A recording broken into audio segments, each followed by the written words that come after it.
Hi, welcome back to It's Not Rocket Science, 5 questions over coffee. Although today I have in front of me a very nice green tea, being a little bit more healthy than having too much coffee in the morning. I'm here with Jamie Allan.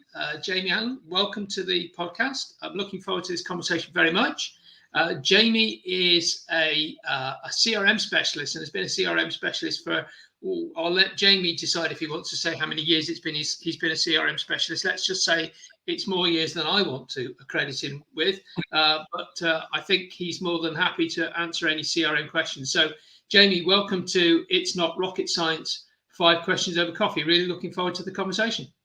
Thanks for inviting me, Stuart. And I've suitably complied with my coffee. Excellent. Well done. Okay, so Jamie, let's just start by asking you the obvious first question, which is who is your ideal client, and what's the problem that they've got which you help them to overcome? Ideally, their businesses are growing, so they're at least 3 years old, want to develop the business, get people on board, get new products and services. So very focused on that development stage. But one of the main problems is actually finding out that they've got data that they don't know where it is. So they need to centralize that. And more importantly, they need to get it clean. Because what a lot of companies do is they trundle through their business career, you just keep on going for new business without actually understanding about the existing business and looking after your existing customers, because relationships are really important. So really the biggest problem is actually realizing that they need to clean the data, because it goes out of date really, really quickly. About every 6 months, you should really do a review. And very, very few companies. I haven't come across a business yet that's got an absolutely clean database.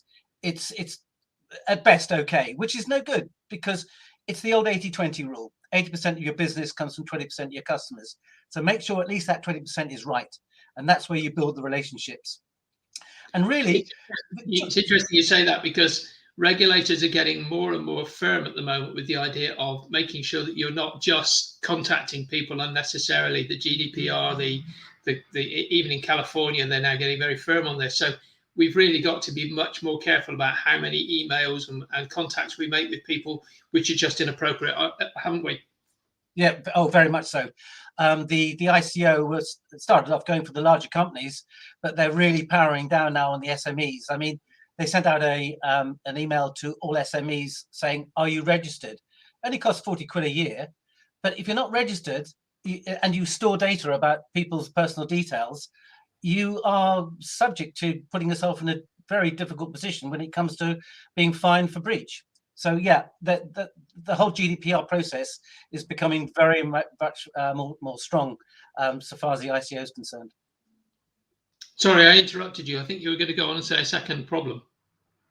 Yeah, the second problem was they really don't have a CRM strategy. They don't have a strategy for actually how to build a relationship with their customers, and that comes really from the fact that they don't get input from their stakeholders.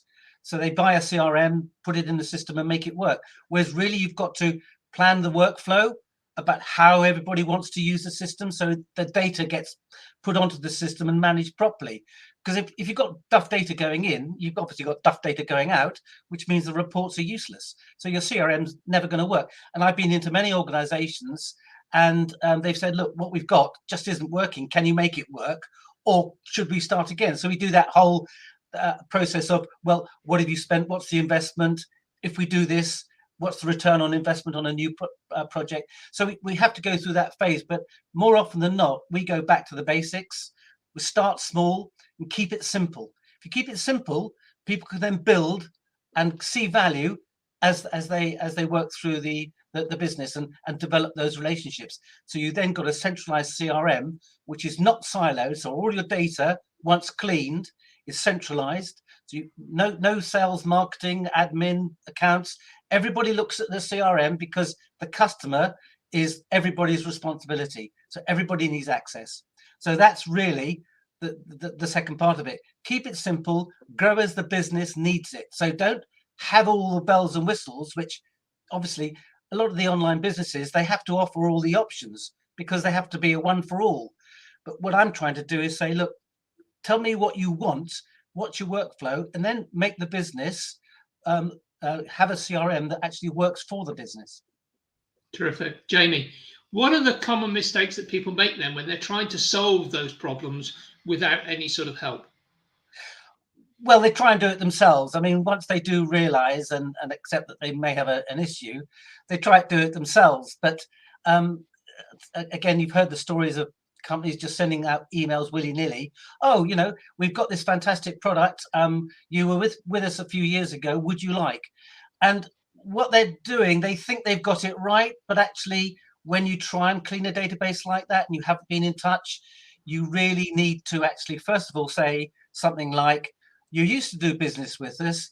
Would you still like us to keep in touch? You shouldn't actually try and market to them, because for all you know, 3 years ago or whatever, they could have said, we don't want to be contacted anymore. So you've got to start again. And, you know, if there's any doubt, just get rid of it and start again, just to be safe. Yeah. So that's the main thing. They try and do it themselves, and they fall into holes occasionally. The second thing is they think that they need to, well, they think that they ought to do it sooner rather than later. So they give it to some employee, like a marketing manager or somebody in the business, that said, go on and do that. Well, they've got the same problem.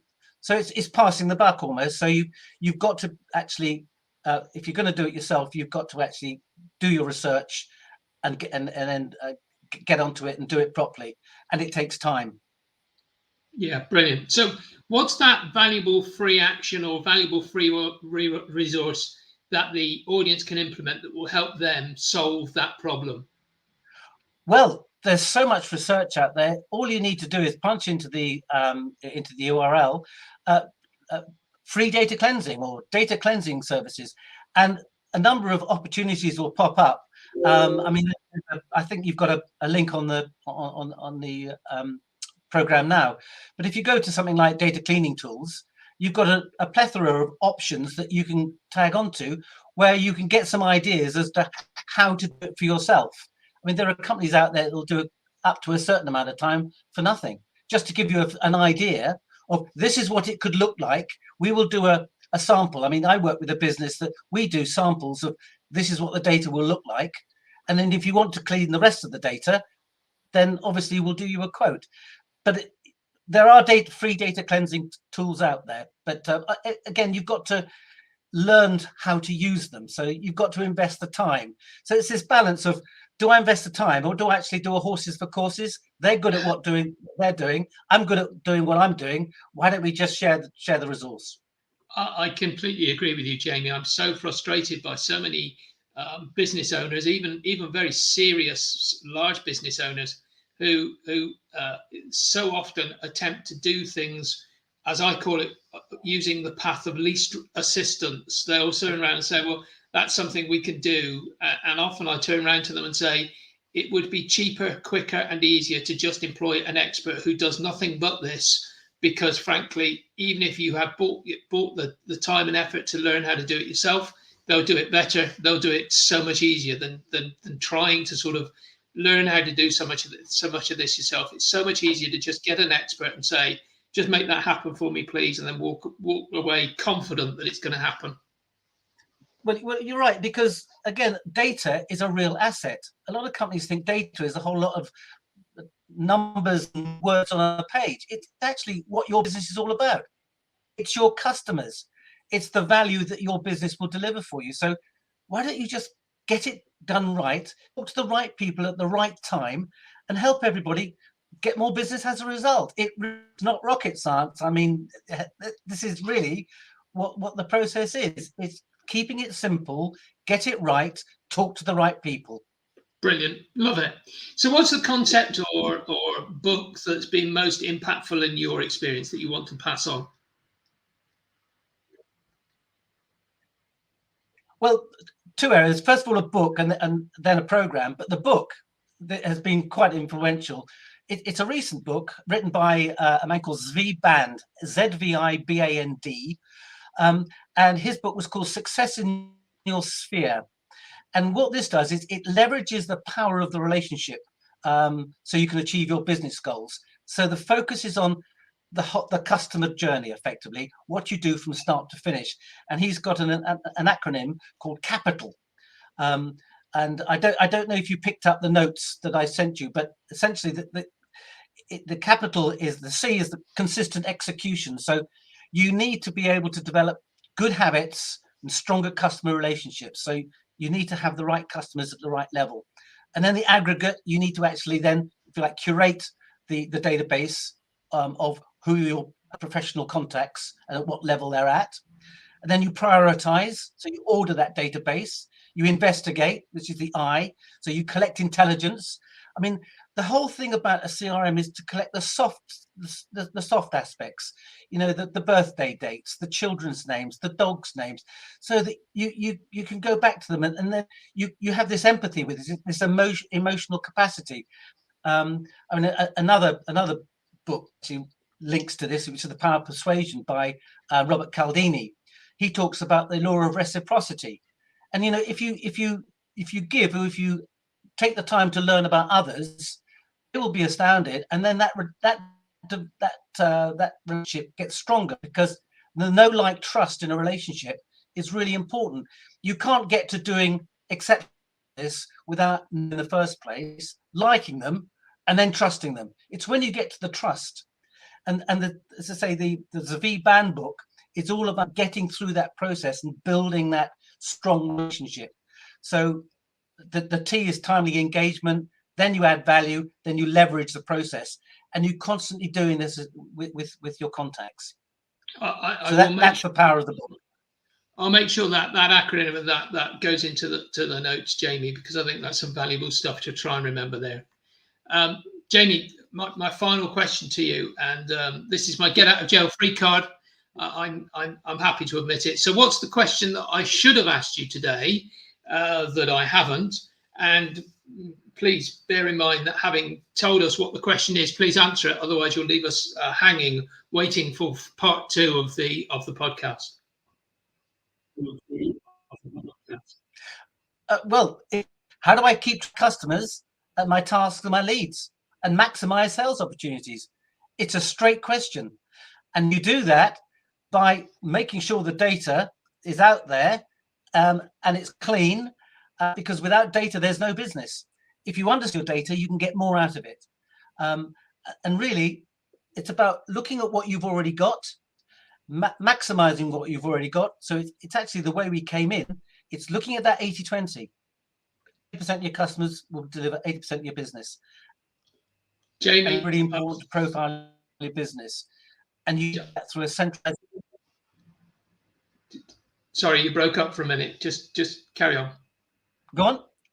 No, I'm so glad you put it like that, because so I don't know where I got to. You were talking about the fact that you can leverage the data in order to maximize customer value. Yes, the data is everything. It is. That's absolutely right. It absolutely is. Jamie, it's fascinating. I'm sure we could talk for many more hours on this, but we've run out of time, largely because otherwise coffee will be getting cold, and none of us want that. So I'm just going to remind everybody, if you want to see more of these and know when they're coming up, because we do get out and tell people when they're coming up, you can find us all over the social medias, but also we're on this link, which is https://tca.fyi/subscribe. I'll just say those last few things again. tca.fyi/subscribe. Get onto the mailing list, and then we'll let you know what's coming up in the next couple of weeks. Jamie, it's been an absolute pleasure talking to you this morning. I'm so pleased you're talking about this. I think it's incredibly important that people understand how they can use those relationships, use that understanding they've got of customers, in order to be able to maximize the time they spend with their customers and sell more of their stuff to customers. Because, you know, if you've made a sale to a customer, it's probably because they really want to have more of what you've got. And just understanding the right time to engage them and understanding more about them enables you to do exactly that. So it's been a brilliant conversation. Thank you so much. I look forward to seeing more of what you're talking about on the internet, and I really hope that we get to do some of this again. Thank you so much. Thank you for inviting me, Stuart. It's been a pleasure. Absolutely no problem. Speak to you soon. Cheers. Bye.